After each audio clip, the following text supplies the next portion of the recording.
A 코드로 합니다. 자격 없는 날 왕께서 반기시네. 잃어버린 날 찾으신 오 그 사랑, 오 그 사랑. 독생자 예수 자유케 하네. 주의 자녀라 하시네.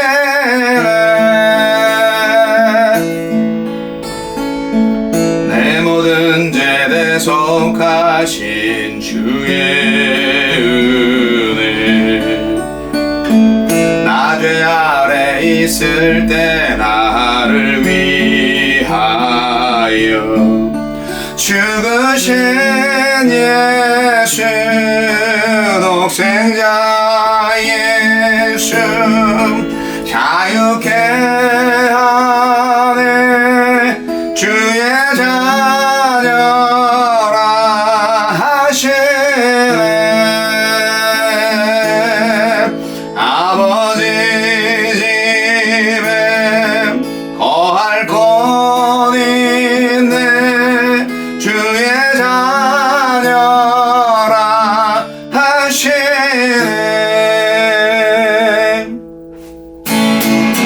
자격 없는 날 왕께서 반기시네. 잃어버린 날 찾으신 오 그 사랑, 오 그 사랑. 독생자 예수 자유케 하네. 주의 자녀라 하시네. 내 모든 죄에 속하신 주의 은혜. 나 죄 아래 있을 때 나를 위하여 죽으신 예수, 독생자 예수 자유케 하네. 주의 자녀라 하시네. 아버지 집에 거할 곳 있네. 주의 자녀라 하시네. 택하시고 지키시며 날 자녀라 하시네. 그의 소유 삼으시고 날 자녀라 하시네. 택하시고 지키시며 날 자녀라 하시네. 그의 소유 삼으시고 날 자녀라 하시네. 날 자녀라 하시네. 독생자 예수 자유케 하네. 주의 자녀라 하시네. 아버지 집에 거할 곳 있네. 주의 자녀라 하시네. 택하시고 지키시며 날 찾아라 하시네. 그의 소유 삼으시고 날 찾아라 하시네. 택하시고 지키시며 날 찾아라 하시네. 그의 소유 삼으시고 날 찾아라 하시네. 날 찾아라 하시네. 독생자 예수 자유케 하네. 주의 자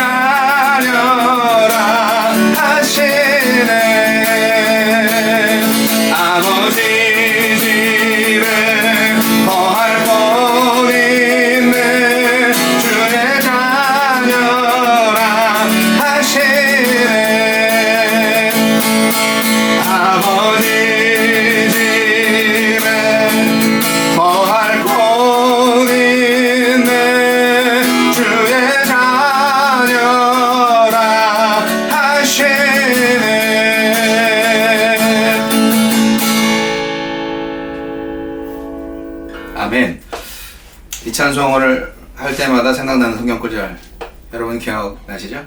영접하는 자, 곧 그 이름을 믿는 자들에게는 하나님의 자녀가 되는 권세를 주셨으니. 아멘. 우리를 하나님의 자녀로 삼으신 예수님을 찬양합니다. 자, 1월 13일 목요일입니다. 요한복음 4장 27절로 42절 말씀. 요한복음 4장 27절로 42절 말씀. 이때 제자들이 돌아와서 예수께서 여자와 말씀하시는 것을 이상히 여겼으나 무엇을 구하시나이까 어찌하여 그와 말씀하시나이까 묻는 자가 없더라. 여자가 물동이를 버려두고 동네로 들어가서 사람들에게 이르되 내가 행한 모든 일을 내게 말한 사람을 와서 보라. 내게 말한 사람을 와서 보라. 이는 그리스도가 아니냐 하니 그들이 동네에서 나와 예수께로 오더라. 그 사이에 제자들이 청하여 이르되 랍비여 잡수소서. 이르시되 내게는 너희가 알지 못하는 먹을 양식이 있느니라. 제자들이 서로 말하되 누가 잡수실 것을 갖다 드렸는가 하니 예수께서 이르시되 나의 양식은 나를 보내신 이의 뜻을 행하며 그의 일을 온전히 이루는 이것이니라. 너희는 넉 달이 지나야 추수할 때가 이르겠다 하지 않으느냐? 그러나 나는 너희에게 이르노니 너희 눈을 들어 밭을 보라. 희어져 추수하게 되었도다. 거두는 자가 이미 삭도 받고 영생에 이르는 열매를 모으나니 이는 뿌리는 자와 거두는 자가 함께 즐거워하게 하려 함이라. 그런즉 한 사람이 심고 다른 사람이 거둔다 하는 말이 옳도다. 내가 너희로 노력하지 아니한 것을 거두러 보내었노니 다른 사람들은 노력하였고 너희는 그들이 노력한 것에 참여하였느니라. 여자의 말이 내가 행한 모든 것을 그가 내게 말하였다 증언하므로 그 동네 중에 많은 사마리아인이 예수를 믿는지라. 사마리아인들이 예수께 와서 자기들과 함께 유하시기를 청하니 거기서 이틀을 유하심에 예수의 말씀으로 말미암아 믿는 자가 더욱 많아 그 여자에게 말하되 이제 우리가 믿는 것은 네 말로 인함이 아니니 이는 우리가 친히 듣고 그가 참으로 세상의 구주신 줄 알미라 하였더라. 아멘. 추수할 때가 되었다. 네, 추수할 때가 되었습니다. 여인이 동네로 들어간 후 예수님은 제자들에게 사람들을 영생으로 이끄는 추수기가 도래했음을 알리십니다. 그 말씀대로 사마리아 사람들이 예수님을 믿습니다. 예수님은 어떤 분입니까? 사람이 구원받는 일을 가장 중요한 일, 가장 만족스러운 일로 여기십니다. 사마리아의 무관심한 제자들에게 예수님은 사마리아 사람까지 영생을 얻는 일이 하나님의 뜻을 이루는 것이며 그것이 자신에게 얼마나 중요하고 만족감을 주는 일인지를 양식에 빗대어 말씀하셨습니다. 이는 이 일을 함께 즐거워하자는 권유였습니다. 예수님은 우리도 사람들이 영생을 얻는 것을 보면서 안 먹어도 배부르다 하길 바라십니다. 예수님이 오심으로써 영적 추수기가 도래했습니다. 예수님은 제자들에게 추수를 맡기시며 이것이 침례 요한에 이르는 선지자들이 씨앗을 뿌리며 바라던 것이라고 말씀하셨습니다. 예수님이 다시 오시는 날까지 우리는 추수를 기다리는 황금빛 들녘에 서 있습니다. 이제 여기서 사람들을 영생으로 초대하는 일에 땀 흘리며 수고해야 하지 않을까요? 우리에게 주시는 교훈은 무엇입니까?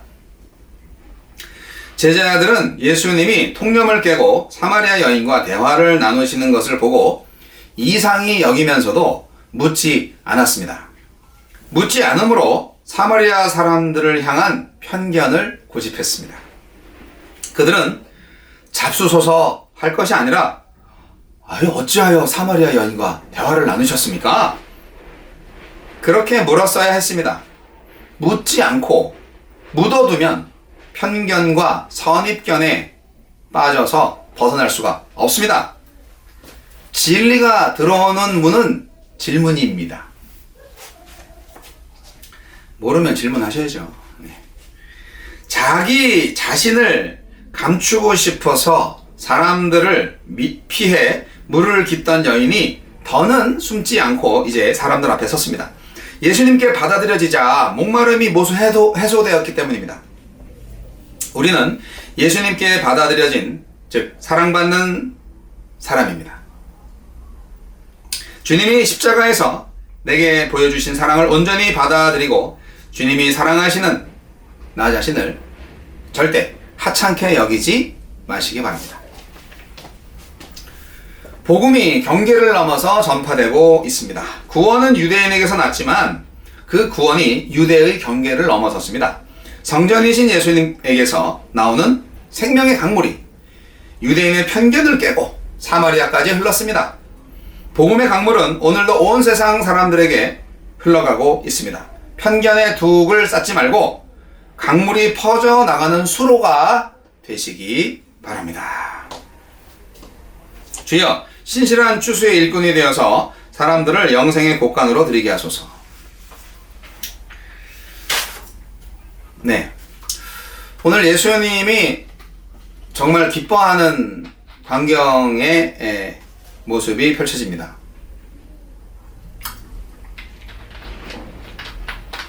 말하자면 이제 추수할 때가 됐다 하시면서 사마리아의 복음화를 기뻐하시는 예수님의 모습을 오늘 본문 말씀 통해서 알 수가 있는데요.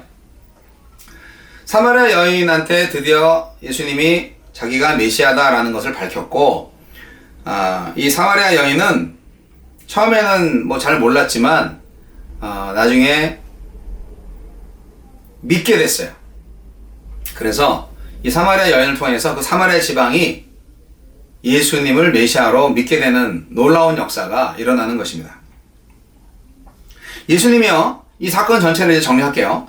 예수님이 사마리아 지방에 이르렀는데 우물가의 여인을 만나러 오신 건 어제 말씀드렸죠. 근데 이 당시에 예수님은 제자들을 시내로 보냈어요. 마을로 보냈어요. 우리 먹을 거를 좀 가져와라. 예, 그렇게 말해요. 그러니까 지나가는 길인데 먹을 거를 가져오라고, 구해오라고 그렇게 시킨 거예요. 그러니까 마을까지는 들어갈 필요가 없이 제자들이 먹을 걸 가져오면 여기서 간단히 요기하고 그냥 패스하는 그런 도로선상인 거죠. 그런데 제자들이 먹을 것을 구하러 동네에 갔고, 그리고 예수님은 우물가에서 사마리아 여인을 만난 거잖아요. 그래서 사마리아 여인과의 대화가 끝날 즈음에 제자들이 먹을 거를 가지고 돌아온 거예요. 그래가지고 딱 보니까 예수님이 사마리아 여인하고 대화를 하고 있네? 그래서 막상 예수님한테 가니까 그때는 대화가 다 끝나서 사마리아 여인은 마을로 들어가는 거예요. 그리고 마을로 들어가서 사마리아 여인은 예수님을 증거했죠. 그리고 이제 제자들과 예수님과의 대화가 또 시작됩니다. 근데 안 물어본 거죠. 사마리아 여인하고 대화를 하시다니 어쩐 일이에요? 예, 그렇게 안 물어본 거예요. 예. 물어보고 싶지도 않은 거예요. 그리고 이제 먹을 것을 가져왔습니다. 잡수세요. 그랬더니 예수님 말씀이 걸작입니다. 나 안 배고파. 나 양식 따로 있어. 내가 먹는 밥 따로 있어. 깜짝 놀랐죠, 제자들이. 그래서 이 상황에서 이제 양식이 뭐냐? 예수님이 잡수시는 양식이 뭐냐? 그것은 바로 내 뜻을 행하는 것이다. 한마디로 얘기해서 복음 전도, 그리고 복음 전도를 통하여서 한 영혼이 구원받는 것. 이것이 예수님의 양식이다. 예수님은 이것만 우리 제자들이 하면은 배고프지 않으시네. 네. 굶어 죽지 않으시네. 뭐 이걸 또 비유로 말씀을 하셨는데, 우리가 또 이것을 비유로 말한다면 우리가 전도를 안 하면은 예수님이 굶어 죽는 거죠. 네, 너무 비약이 셌나요? 그럴 리는 없고, 이게 다 비유니까. 그래서 피곤하고 지친 예수님이 사마리아 여인이 예수를 메시아로 믿고 들어가서 복음을 전하는 그 상황에서 너무너무 기쁘셔가지고 배고픔도 잊으셨다는 그런 모습, 그런 이야기입니다. 그래가지고 그 여인의 말을 듣고 사람들이 예수님한테로 나와요. 이제 우르르 나와가지고 예수님의 말씀을 듣고, 그리고 여기 이틀 정도 머무르다 가시라고, 뭐 이틀 정도 머무르다 가시라고 했는지 모르겠는데 여하튼 좀 머무르다 가시죠 했는데 이틀 머무르게 된 거죠. 그래가지고 직접 사마리아 사람들한테 예수님이 복음을 전하고 그리고 사마리아 사람들이 믿었다고 성경은 기록하고 있습니다. 이렇게 굉장히 이 이야기는 시간적으로 공간적으로 상당히 치밀하게 짜여져 있어요. 이거는 정말 역사적인 사건이었고, 예수님의 전도를 받은 그 사마리아 여인이 온 성에 가가지고 너무 기쁜 나머지, 자기는 이제 사회성이 좀 떨어지는 여인이었지만 그런 거 상관없이 내가 메시아를 봤다! 그렇게 외치는 모습 한번 상상해 보세요. 얼마나 기뻤으면. 여러분도 예수님 처음 믿었을 때 그런 기쁨이 있지 않았나요? 이 모습을 통해서 우리는 예수님의 탁월한 전도 방법을 발견하게 됩니다. 우리는 예수님의 이 복음 전도의 모습을 잘 배워야 됩니다. 이 사마리아 여인은요, 단기적으로 예수님을 알게 됐어요. 처음에 이제 예수님께서 복음의 씨앗을 뿌리고 그 씨앗이 아주 급속히 자라서 열매를 맺게 됐는데, 근데 사마리아 여인 편에서 보면은요, 예수님에 대한 근본적인 인식의 변화가 단계적으로 이루어졌다는 것을 알 수가 있어요. 처음 만났을 때요, 예수님을 처음 만났을 때 그 사마리아 여인은 예수님을 뭐라고 불렀는지 아세요? 당신이라는 표현을 썼습니다. 유대인인 당신이 어찌하여 사마리아 사람인 나에게 물을 달라고 청합니까? 이런 얘기 했잖아요. 그게 이제 9절에 나오는데, 근데 이제 예수님이 그 여인한테 관심을 기울이시고 생수에 관한 이야기를 쫙 해주니까 11절과 15절에 보시면 예수님을 부르는 호칭이 주님으로 바뀝니다. 예, 주님으로. 그런데 예수님이 또 카운터 펀치를 날리죠. 그녀의 과거를 드러내시면서 그 여자의 부정한 남자 관계를 막 지적하시면서 약간 좀 공격을 하신 거죠. 어떻게 보면. 너의 모든 걸 다 알고 있다. 그때는 그 여인이 굉장히 놀랐죠. 하지만 예수님의 능력에 놀란 거죠. 자신의 부끄러움을 들켰다기보다는 어떻게 아시나? 당신은 선지자이군요. 예, 그렇게 19절에 예수님을 선지자로 말을 합니다. 그리고 이제 가장 중요한 선지자로 인식을 했기 때문에 그 여인이 평소에 가장 중요하고 궁금하게 생각했던 것을 질문을 합니다. 굉장히 솔직한 사람이에요. 자신의 가장 필요한 부분을 선지자에게 물어본 거죠. 그래서 그 예배의 방법, 예배의 장소, 신앙의 문제를 들고 가니 예수님이 참 예배의 방법과 아울러서 메시아가 다름 아닌 바로 나다 라고 말을 해서 메시아를 알고 믿게 되는 것입니다. 이렇게 점진적인 대화를 통해서 이 여인은 마침내 그리스도가 어떤 분인지를 깨닫게 됐고 결국 다른 사람들한테 그리스도를 전하게 되었던 것입니다. 우리가요, 신앙의 연륜을 쌓으면서 점점 하나님이 어떤 분이신지를 알게 되어가는 과정이 있잖아요. 처음에는 어린아이와 같죠. 그러나 조금씩 신앙의 연륜이 쌓아지면은 그야말로 하나님의 말씀을 바로 깨닫게 되고 그리스도께서 나의 주님이시다 하는 그런 믿음으로 모든 사람들한테 예수님은 나의 주인이십니다. 나의 주인님이십니다. 나는 그분의 종입니다. 그렇게 선포할 수 있게 되는 거죠. 그리스도를 증거하는 사마리아 여인의 모습을 또 보면 너무나 아름답습니다. 너무나 훌륭합니다.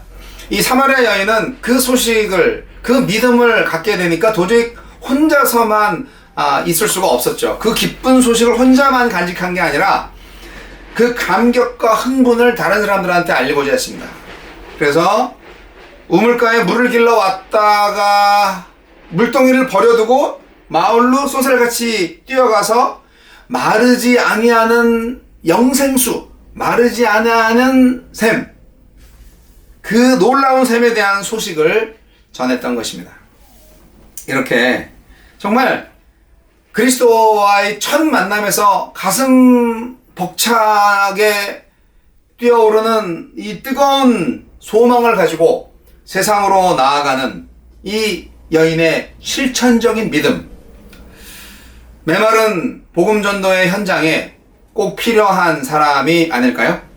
오늘날 세상에 대해서 빛과 소금의 역할을 감당해야 하는 교회의 사명을 아주 모형적으로 모범적으로 보여주는 게 바로 이 여인의 모습이 아닌가 생각합니다. 예수님의 대화에서 깨달은 여러 가지 것들, 이 사마리아 여인은 깨달은 대로 그대로 행했어요. 자신의 부끄러운 과거가 나타나 있기 때문에 사실 어려운 일이었을 거예요. 자기 말을 누가 알겠어요.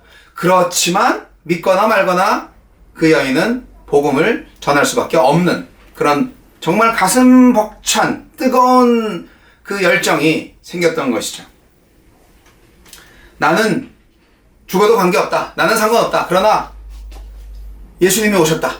예수님이 바로 그리스도다. 하는 그 고백, 그 선포, 그 이상의 가치가 있겠는가 하는 겁니다. 결국 이 전도의 결과로 그리스도만을 정말 열정적으로 증거한 결과가 결국 예수님이 말씀하셨듯이 뭐냐, 이게 풍성한 하늘나라의 추수다 하는 거죠. 씨앗을 뿌린 농부가 하나님의 섭리에 따라서 자연의 은택을 입어서 기쁜 추수 때를 맞이하는 것처럼 우리가 지금 추수를 하고 있다. 근데 내가 심지 않았지만 누가 다른 사람이 심었어도 내가 지금 거둔다 하는 것을 또 제자들한테 설명하고 있잖아요. 영적 추수의 기쁨을 만끽하는 예수님의 모습을 여러분 볼 수 있는 겁니다. 이 한낮에 따사로운 태양볕 아래에서 사마리아의 기름진 평야가 풍요로운 추수를 거두게 된 것이죠. 예. 예수님에 의해서 최초로 복음을 전달받은 사마리아는 예수님의 부활과 승천 이후에 12사도 중에 빌립과 베드로에 의해서 더욱더 복음이 잘 편만하게 전해지는 은혜의 땅이 되었습니다. 사도행전 8장에 그런 내용이 좀 나오는데요. 12사도 이후에도 씨앗이 뿌려지고 열매를 거두게 되는 이 과정은 결국 인간의 유구한 역사와 함께 거듭되어 왔습니다. 그래서 오늘날 이렇게 사마리아 땅과 같은 이방인들에게도 예수님의 복음이 전달되어진 거죠. 그래서 예수님은 오늘 우리한테 말씀하시는 거죠. 추수 때에 추수할 일꾼이 없다. 오늘 누가 일하러 갈까? 이렇게 말씀하시는 거죠. 여러분, 예루살렘 사람들은요, 세상에 오신 예수님을 시기하고 배척했습니다. 예수님을 십자가에 못 박은 1차적인 죄인들입니다. 예수님은 예루살렘 사람들의 마음속을 처음부터 훤히 들여다보고 계셨습니다. 그들은 오랜 역사를 거쳐서 하나님의 선지자들을 박해해왔고 또다시 예수를 핍박하기 시작한 거예요. 사실 예수님의 전 공생의 기간 동안에 예루살렘은 예수님을 대적하는 방향으로 아주 일관성 있게 그렇게 자신들의 모습을 보여줬습니다. 이 와중에서 예수님은 잃어버린 자들을 찾으시려고 무던히 애쓰신 거죠.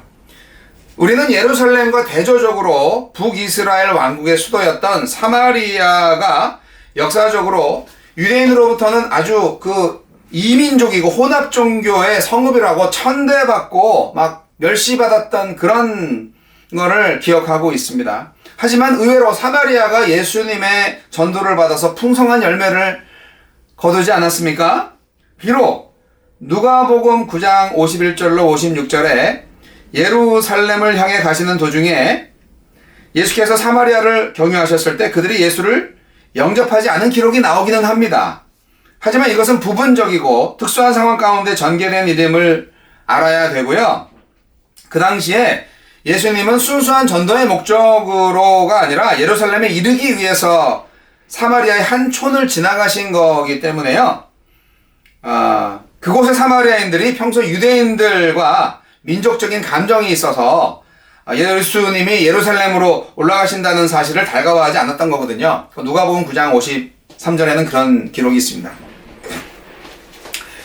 복음서마다 보는 관점이 다르고 예수님이 공생애 동안에 사마리아 지방을 꼭 한 번만 지나갔겠냐? 저는 그렇게 생각하진 않거든요. 그러니까 이런 기록도 있고 저런 기록도 있는 거예요. 그런 점을 생각해 보시고 아무튼 예수님 말씀하신 것처럼 휘어져서 추수하게 된 밭처럼 풍성한 전도의 열매를 맺은 사마리아. 이 사마리아가 예수님의 육적 배고픔을 잊게 할 정도로 커다란 기쁨이 되었다는 사실은 너무나 기쁜 복음서의 기록입니다. 한 영혼이라도 더 구원하시려고 불철주야 고심하시는 예수님의 인간애를 느낄 수 있지 않겠습니까? 여러분,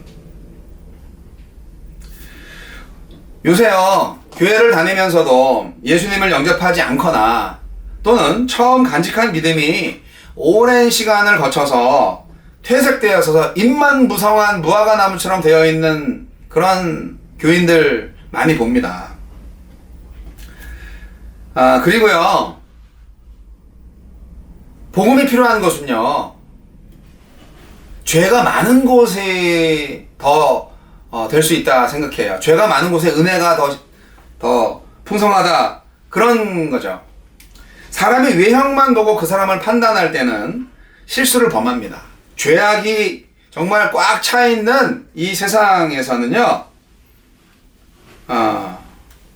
정말 누가 구원받을지 아무도 몰라요. 그래서 세상에서 멸시받고 천대받는 사람들, 아유 저 사람 깡패하냐, 아유 저 사람 거지들, 아유 저 못 배우고, 아유 저 매너 없는 사람들, 그런 사람들이 오히려 혹시 이 사마리아 여인처럼 복음을 더 갈망하고 있지 않나 라는 생각이 들기도 합니다. 하나님은 모든 사람들을 사랑하시고 모든 사람들이 진리를 알고 모든 사람들이 구원을 받기를 원하십니다. 오늘 저와 여러분은 누구에게 복음을 전하시겠습니까? 오늘 예수님께 정말 예수님을 배고프지 않게 풍성한 예수님만 기뻐하는 양식을 제공해 드릴 자가 누구입니까? 여러분, 모든 이웃들에게 빚진 자의 마음으로 예수님의 십자가의 그 빚진 생명의 빚을 지은 자의 마음으로 오늘도 복음을 전하시는 저와 여러분 되시기를 바랍니다.